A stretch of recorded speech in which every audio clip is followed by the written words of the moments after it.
Simply stunning conditions up and down the Red River Valley and beyond. A few fair weather cumulus clouds drifting, as you can see here from our home of economy view in the Devil's Lake Basin. We are watching for that risk of severe weather. Let's make this full screen so you get a chance to take a look at the risks. Isolated to scattered severe storms on Friday. Now we're going to have storms tomorrow night as well, but I think more of us will be impacted on Friday. That's why it's a first alert weather day.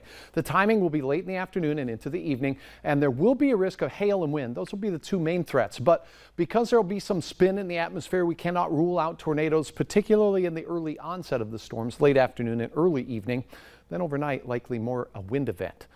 Here's a look at your current temperatures. Absolutely beautiful summer-like weather, low 80s for most of us in eastern North Dakota and the Red River Valley counties of western Minnesota.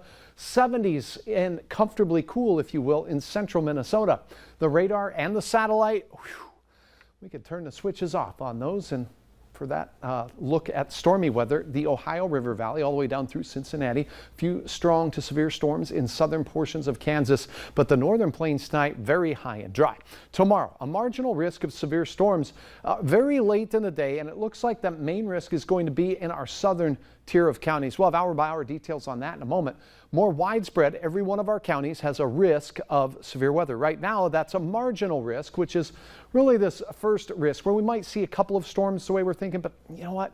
I think that risk may indeed go up with the heat and humidity that we have in store. There'll be plenty of fuel in the atmosphere for those storms. Right now, though, light winds, quiet conditions, and 80s through just before sunset. Then we cool into those comfortable 70s for the night. Light winds, clear skies, quiet all night long. Beautiful conditions to start your day tomorrow as well. Mid 60s for many of us to near 70 in the south. That's a little on the muggy side. We have a few wind arrows out of the south. That's going to increase that humid feeling to the air as we import some Gulf of Mexico moisture into the valley once again.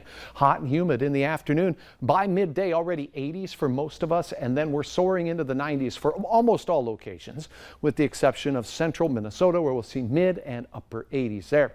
Now, in the evening hours, dinner time, notice down here, parts of Lakes Country, way down the south, a few hit-and-miss showers and thunderstorms. That Dalton area is where the area model is picking that up. The rest of us fairly quiet until overnight. And then we could see some storms fester up as we head into the evening and overnight hours. Those could make their way through. Wind and hail be the primary threat for those nocturnal nasties, and we'll keep our eyes on that. 65 to start your day tomorrow on Thursday in Fargo. Ramp it up 30 degrees into the mid 90s. We won't have much wind, but what wind we have will be from the south and southwest. Here's Friday. These storms, that early onset ones, could have some spin to them. We'll keep our eyes on that risk, and these march right through, becoming more of a wind threat as we head into the overnight hours. Hail also a threat. And that'll bring cooler weather to close out the week. Wanda, what a beautiful sky photo you shared with us. 90s Thursday and Friday. Remember, late night storms tomorrow. Afternoon and evening storms Friday could be strong to severe for more of us. We'll keep you posted on that. That cools us off for the weekend. We're talking mid and upper 70s there.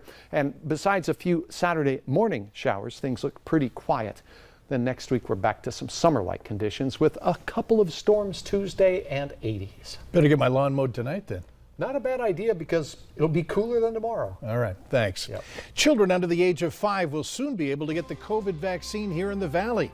Coming up next, who will be offering the shots?